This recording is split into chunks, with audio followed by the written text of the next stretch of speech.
Hello, and welcome back to the channel.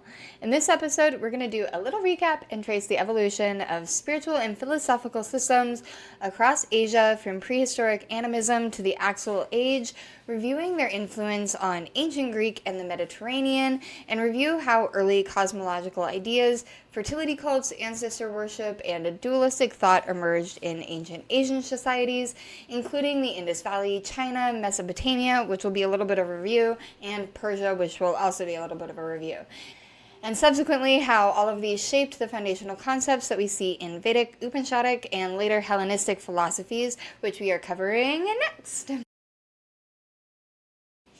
Ancient Asian societies from their Upper Paleolithic to the Neolithic period, about 40,000 BCE to 8,000 BCE, developed complex belief systems rooted in animism and shamanism. They perceived the natural world as deeply imbued with spirit forces, viewing everything from mountains and rivers to animals and plants as possessing a vital essence. Within these societies, ritual specialists, often referred to as shamans, played a crucial role. They were believed to possess the ability to bridge the gap between the physical realm and the spiritual dimensions, acting as intermediaries who could communicate with spirits, heal the sick, and guide the community rituals. The inherent sacredness of nature intrinsically linked the survival of these early communities and profoundly influenced their daily practices and belief. The reverence to animals and plants manifested in elaborate hunting rituals designed to appease animal spirits, intricate burial ceremonies that honored the deceased, and facilitated their journey to the afterlife, as well as nascent cosmological ideas that sought to explain the origins and workings of the universe. A significant development during this era was the profound reverence for ancestors. Archaeological evidence, particularly the discovery of graves containing carefully placed offerings, strongly suggests that these societies held a belief in the continuation of consciousness beyond physical death. These offerings were likely intended to support the departed in the afterlife or to honor their enduring spiritual presence. This early and fundamental concept of a lasting essence or spirit would later serve as a crucial foundation for the development of more intricate and philosophical ideas about the soul in later Asian philosophical and religious systems, including the Vedic traditions of India, Taoist thought in China, and Buddhist philosophies that emerged across the continent. Furthermore, the evolving relationship between the sky and the earth began to manifest in symbolic patterns and sacred arrangements.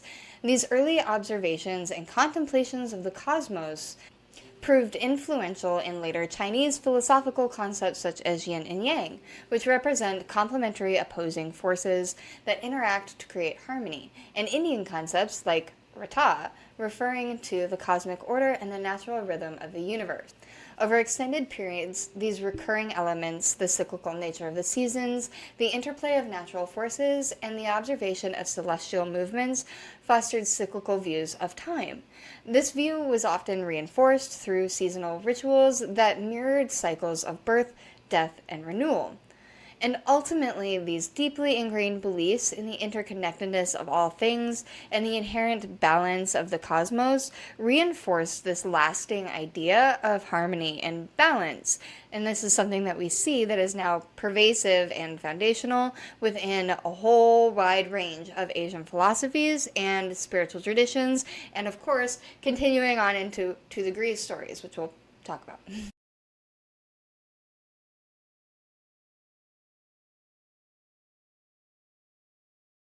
And as we've talked about in some of our earlier episodes, particularly on ancient Sumer and ancient Mesopotamia, we've covered some of this stuff. The Indus Valley civilization, which thrived from approximately 2500 to 1900 BCE, integrated fertility cults and symbolic representations into their daily lives and spiritual practices. A good example is the Pashupati seal, which looks a lot like later images of the Hindu deity Shiva, especially in his role as the lord of animals.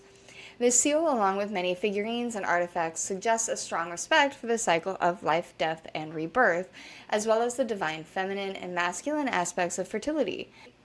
These early ideas about life cycles were important and carried on to the more complex Vedic ritual system that came later. Besides these obvious symbols, archaeological evidence from the Indus Valley also suggests early yoga-like postures. The discovery of various figures in meditative or disciplined physical stances shows an early understanding of the connection between physical discipline and spiritual practice. This indicates that the people of the Indus Valley may have engaged in practices for physical well-being and to gain spiritual insight or connect with the divine from very early in human history. These ancient practices and symbolic expressions were dynamic. They planted philosophical ideas that continued to develop and shape later Indian thought. The emerging idea of interconnectedness in nature, where all elements were seen as part of a larger unified whole, anticipated the sophisticated Vedic and Upanishadic concepts of Brahman and Atman. Brahman, in later philosophy, represented the ultimate universal consciousness or reality, the fundamental basis of all existence. The Atman, on the other hand, represents the individual self or soul, a small version of the universal consciousness that has its earliest beginnings in the integrated worldview of the Indus Valley people. As Indo-Aryan migrations happened, these themes and developing philosophical concepts evolved significantly via trade routes and migration. They were absorbed and reinterpreted within the context of the new culture and language, resulting in a rich poetic and philosophical expressions found in the entire Rigvedic hymns. These hymns, which are the earliest part of Vedic literature, are the basis for a systematic understanding of the cosmos and a deeper exploration of metaphysical questions. Later, the Rigvedic themes and the philosophical currents became the foundation for Upanishadic philosophy. The Upanishads, representing a significant shift towards introspective and speculative inquiry, explored the nature of reality, the self, and the path to liberation in greater depth, drawing heavily from the ideas that originated millennia earlier in the Indus Valley civilization. Ancient Chinese civilizations had a strong bond between the living and spiritual as well. Ancestor rituals were crucial for maintaining harmony with the deceased who influenced the descendants' fortunes. Divination, especially with oracle bones, helped communicate with spirits and deities for guidance on agriculture and military matters. The questions and interpretations on these bones show a belief that every event was linked to the spiritual world's desires. Tian, or heaven, emerged as a central cosmic idea. Starting as a supreme deity, Tian became an abstract, powerful moral and cosmic authority, representing universal order and benevolent guiding force. And this led to the mandate of which stated that a ruler's legitimacy came from divine grant, depending on virtuous government and maintaining cosmic harmony. Natural disasters or rebellions were signs of a ruler who had lost the mandate, justifying a leadership change. This blend of politics and cosmology started to shape ancient Chinese religions and ethical systems, connecting moral conduct and spiritual alignment to political stability. Ancestor worship and cosmology led to Taoist and Confucian thought later on, as well as the concept of yin and yang, two complementary opposing forces described the universal's dynamic interaction, light and shadow, male and female qi, the vital life force that permeated all things. And these ideas became cornerstones of Taoist metaphysics, emphasizing harmony with the Tao, which was called the Way, through spontaneity and respect for interconnectedness. Confucian moral philosophy, however, focused on social harmony, drawing from the same cosmic understanding. Confucius and his followers articulated a system based on ethical conduct, hierarchical relationship, filial piety, and virtues like benevolence and righteousness, Ren and Yi. Taoism sought harmony through nature, while Confucianism aimed for it through ordered human society. Both are rooted in ancient Chinese cosmology. Mesopotamian and Persian cultures were also a crucial connection points between Asia and the Mediterranean. They played a major part in sharing cosmological and philosophical ideas. One particular important example is Zoroastrianism from ancient Persia, which brought a powerful dualistic view of the universe. This worldview described an ongoing battle between two main forces, Ahura Mazda, standing for truth, light, and creation, and Agra Mainyu, or Ahriman, representing falsehood, darkness, and destruction. This idea of a cosmic fight between good and evil, with people in the middle needing to pick a side, had a significant impact on later religious and philosophical traditions. Zoroastrian dualism especially influenced Jewish apocalyptic thought. The idea of a dramatic final judgment, a conflict between good and bad forces, and the eventual win of good was accepted into developing Jewish beliefs about the end times. Later, this influence spread to early Christian theology, particularly in its understanding of the battle between God and Satan, the idea of the Messianic age, and the ultimate triumph over evil. Gnostic eschatology, which focused on a cosmic struggle between spiritual light and material darkness, also drew inspiration from these early dualistic systems. Persian and Asian central trade routes did their work spreading the cosmological and philosophical ideas of Eastern Asia. As merchants, missionaries, and scholars traveled these wide networks, they carried their worldviews, including the dualistic and eschatological ideas of Zoroastrianism. Through these routes, the important concepts moved westward, gradually mixing and interacting with the Hellenic rationalism during the classical period. This combination of Eastern spiritual insights and Western philosophical inquiry created a rich mix of ideas that shaped the intellectual landscape of the ancient world and enhanced future philosophical and religious developments. For instance, the meeting of the cyclical views of some Greek philosophies and the linear goal-oriented perspective of Zoroastrianism created an active intellectual environment that encouraged a new understanding of existence, mortality, and the cosmos. And as periods overlap, you'll notice a little bit of back and forth, but now we're going to go dive a little bit deeper into the beliefs that shaped the Vedics. The early Vedic period, like we said, around 1500 to 500 BCE, focused heavily on a complex system of rituals and sacrifices. Brahmin priests often performed these ceremonies, which were central to religious life. A key part of these practices was fire ritual, mainly for Agni, the fire god, who acted as a messenger carrying offerings from people to the gods. Carefully composed and chanted hymns were vital for calling on different deities and creating a good connection with the universe. A central idea in Vedic thought was Rata, the cosmic order. He represented the basic rules of nature and mortality, controlling everything from the regular seasons to how people should act. By doing the required rituals and offering material sacrifices, people believed that they were helping to keep this cosmic harmony, not just please the gods. This view meant that human actions, even the tiny ones, were linked to the grand connected pattern of the universe. While there were many gods and goddesses, these Vedic rituals hinted at a single overarching principle that was in everything, even if it wasn't clearly stated. The focus was on how well rituals worked to get the desired results, which were good fortune, children, health, and a good afterlife. The Upanishadic texts, which appeared towards the end of the Vedic period, around 800 to 200 BCE, marked a big philosophical change. This time saw a move away from outward rituals and sacrifices to inward look at the ultimate reality and the true self. This era is sometimes called the forest-dwelling period because many of these philosophical searches happened in secluded forests, creating a place for deep thought and discussion. The Upanishad's biggest contribution was introducing the ideas of Brahman and Atman. Brahman was considered the ultimate unseen reality, the origin and core of the entire universe, beyond all differences and limits. It's endless, eternal, and everywhere, the source of all existence. At the same time, the Upanishad stated that the Atman, the individual soul or true self, is one with Brahman. The famous saying, Tat Tav Asi, thou art that, captures this insight, suggesting that the seemingly individual self is, at its core, the universal ultimate reality. This idea is similar to later Western philosophical ideas such as Plato's forms, which suggests an ideal, unchanging world of perfect forms behind the changing world, and Plotinus's one, the ultimate indescribable source from which everything comes in Neoplatonism. Along with these main ideas, the Upanishads also introduced and explained the ideas of rebirth, samsara, and karma. Karma, meaning action, became the very idea that action, thought, and word creates a corresponding reaction, shaping one's future lives. Rebirth was seen as a continuous cycle of existence, driven by accumulation of karma.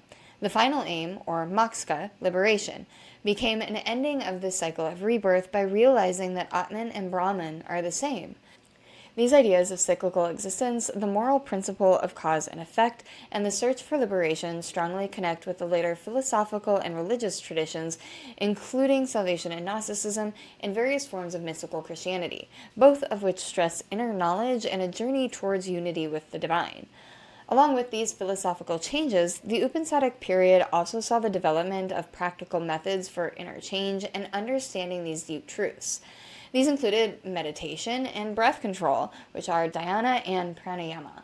Meditation in its various forms aimed to calm the busy mind, to go beyond sensory distractions and allow for a direct intuitive understanding of reality.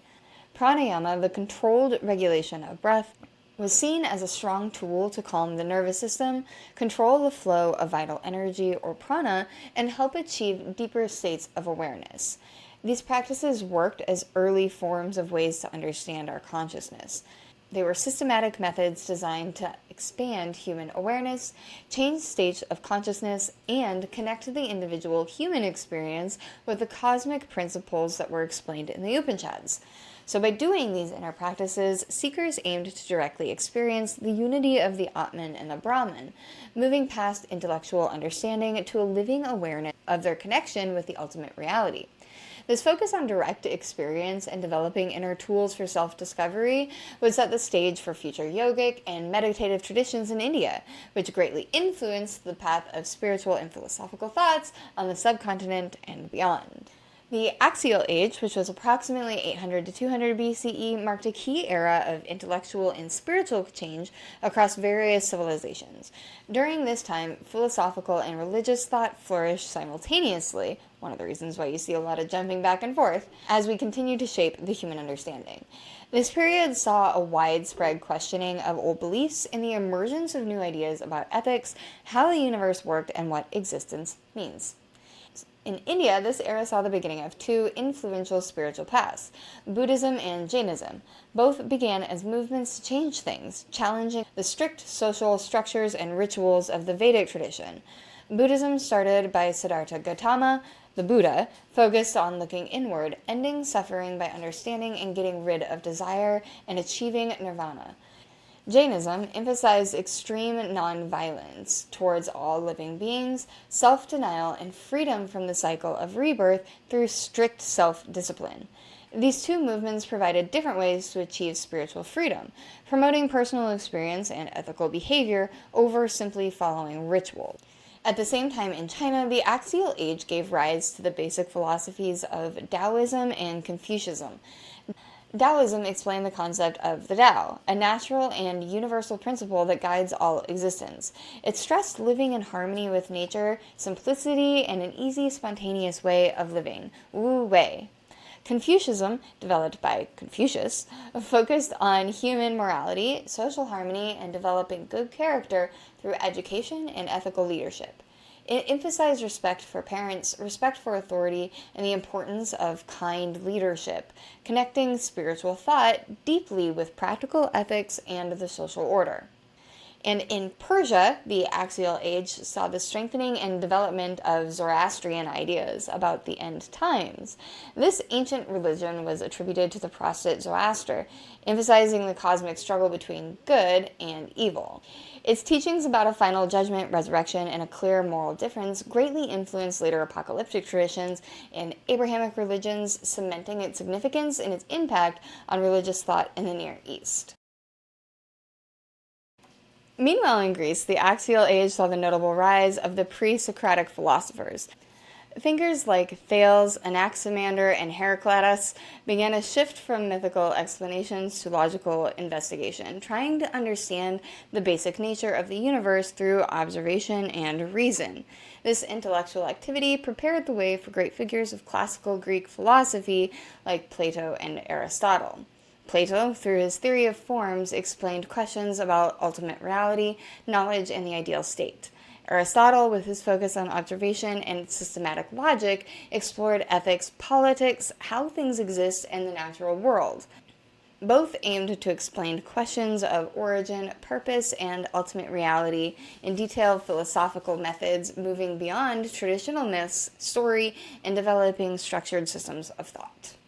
Despite their different locations and culture, these axial age civilizations shared several important themes.